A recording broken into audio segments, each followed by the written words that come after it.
আজকে অষ্টমী, তাই সুন্দর করে সকালবেলা উঠে সেজেগুজে রেডি হয়েছি। অষ্টমীর দিন মানেই হচ্ছে একটু ভালো করে সাজুগুজু করতে হবে, কালারফুল কিছু পড়তে হবে, কারণ অষ্টমীর দিনটা সবার কাছে অনেক বেশি স্পেশাল থাকে। আর ছোট বড় কম বেশি সবাই এই অষ্টমীর দিনে অঞ্জলিটা বেশি করে নেয়। আমি আজকে আমার মার দেওয়া শাড়িটা পরেছি, যেটা দেখতে পেয়েছো খুব সুন্দর। তার সাথে ম্যাচিং 2 হাতে চুড়ি পরে নিয়েছি। গলার চোকারটাও এবার পুজোর জন্য নেওয়া, যেটা আমি তোমাদেরকে দেখিয়ে দিয়েছি। প্রাচ্য আর প্রাচ্যর পাপাও রেডি হয়ে পড়েছে। প্রাচ্যর পাপা আজকে স্পেশাল বলে পাঞ্জাবি পরেছে, আর প্রাচ্যকে একটা সিম্পল শার্ট পরিয়ে দিয়েছি। আর আমি এখানে গরমের কারণে ঘেমে যাব, মেকআপও নষ্ট হয়ে যাবে, যার কারণে ফেস পাউডার সাথে নিয়ে নিচ্ছি। আর আজকে আমরা অঞ্জলি নিতে চলে এসেছি মিশনের মধ্যে। মূলত পুজোর এই 3টা দিনকে আরো বেশি সুন্দর করার জন্য আমরা এক এক দিন এক এক জায়গায় অঞ্জলি নিই। সপ্তমী পূজার অঞ্জলি নিয়েছি হচ্ছে কাত্তিনী কালী বাড়িতে। আজকে অষ্টমী দিন মিশনে চলে আসলাম, আর নবমী দিন ইচ্ছা আছে ঈশ্বর পাঠশালায় নেওয়ার। মিশনে আসার পর দেখছি এখানে পুজো এখনো শেষ হয়নি, যার কারণে অঞ্জলিও শুরু হয়নি। এক এক করে মানুষের ভিড় বাড়ছে, আর প্রচুর মানুষ আজকে। যেহেতু অষ্টমী পূজার দিন,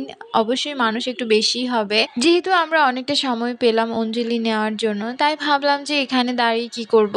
অনেকক্ষণ দাঁড়িয়ে থাকার পর ভাবছিলাম যে এবার ছবি কিছু তুলে নেই, কারণ একটু পরে অঞ্জলি নেওয়ার জন্য ধাক্কাধাক্কি শুরু হয়ে গেলে পরে আর সময় পাবো না। আর যেই সুন্দর সাজ দিয়েছি, এটা তো ছবি ওঠানো অবধি রাখতেই হবে, তাই তাড়াহুড়ো করে অঞ্জলির আগেও কয়েকটা ছবি উঠিয়ে নিলাম। এবার পুজোর সপ্তমী অষ্টমী দিন বাহিরে অনেক বেশি গরম ছিল, রোদের তাপও ছিল প্রচুর। সেই সকালবেলা উঠেই দেখতাম যে সূর্যি মামা একদম মাথার উপরে আর ফুল ব্রাইটনেস দিয়ে একদম পুরো বসে আছে। বাহিরে বের হলে এত গরম লাগছিল, তাই ভাবছিলাম যে এখানে অঞ্জলি নিয়ে প্রসাদ নিয়ে ডিরেক্ট বাসায় চলে যাব, কারণ বের হই ভালোভাবে, বাট গরমের কারণে আর ভালো লাগে না। প্রথম অঞ্জলিটা আমরা মিস করেছি, যেহেতু এখানে প্রচুর মানুষ, তাই ইচ্ছে করে প্রথমবার অঞ্জলি নেইনি। আমরা পাশের একটা গেটে চলে এসেছি, এখান দিয়ে হচ্ছে মন্দিরের কাছাকাছি যাওয়া যায়, মানে খুব সহজেই। তাই ভাবলাম এই সাইডটা দিয়ে অঞ্জলি নিতে ঢুকবো। আর মেইন যে গেটটা, ওইটা সামনের গেট, ওইটাতে এত পরিমাণ ভিড় ছিল, প্রাচুকে নিয়ে ঢোকা ইম্পসিবল। তাই আমরা এই সাইডটাতে চলে আসলাম। ভাবছিলাম যে প্রথম অঞ্জলিটা হয়ে যাওয়ার পরেই হচ্ছে আমরা সেকেন্ড বার দেবো, কারণ মানুষের চাপ প্রচুর ছিল। এই ধাক্কাধাক্কির মধ্যে প্রাচুকে নিয়ে ভিতরে ঢোকাটা একটু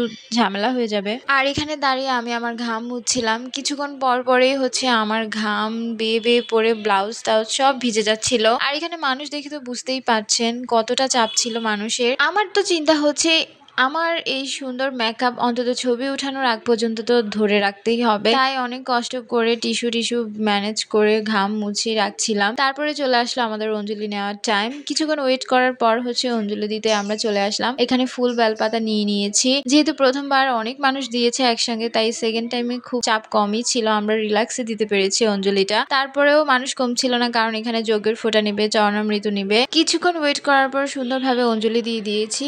তারপর এখন মাকে প্রণাম করব, যজ্ঞের ফোঁটা নেব, চরণামৃত নিব, নিয়ে একদম বাহিরে প্রসাদ নেওয়ার ওইখানে চলে যাব। যেহেতু অষ্টমী দিন মোটামুটি সব জায়গায় প্রসাদ দেওয়া হয়, মিশনে সবসময় প্রসাদ দেওয়া হয়, তাই আমরা আজকে দুপুরবেলার প্রসাদটা এখান থেকে নিয়ে যাব, নিয়ে একদম ডিরেক্ট বাসায় চলে যাব, কারণ প্রাচ্য এই গরমে দিয়ে অনেক বিরক্ত করছিল। তাই ভাবছিলাম যে বেশিক্ষণ থাকবো না এখানে। আর এখানে সবাই ওয়েট করছিল প্রসাদের জন্য। ওইখানেও যে দেখে আমরা একদম লেটে সবাই থালা নিয়ে প্রসাদ নিয়ে সব জায়গায় হচ্ছে বসে পড়েছে। তাই আমরা যেহেতু লেটে অঞ্জলি দিয়েছি, প্রসাদও লেটেই নিতে এসেছি। আর প্রসাদটা যেহেতু গরম, তাই ভাবছিলাম যে অনেকক্ষণ টাইম লাগবে খেতে, কারণ এত গরম তো এই গরমের মধ্যে খাওয়া ইম্পসিবল। শহরের পুজোর এই একটা সুবিধা।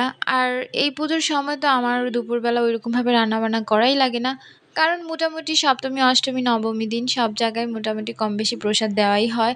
আর প্রসাদ খাওয়ার পরে মনে হয় না বাসায় যেয়ে আর অন্য কিছু খেতে পারবো, কারণ প্রসাদের স্বাদ এতটা বেশি থাকে যে বাসায় যেয়ে অন্যান্য খাবার আর ভালো লাগে না। তাই দুপুরবেলা চেষ্টা করি যে কোনো জায়গায় প্রসাদ নিয়ে নিতে। আর মার কৃপা থাকলেই তো আপনি প্রসাদ পাবেন, তাই না? প্রসাদ পেতেও কিন্তু অনেকটা ভাগ্য লাগে।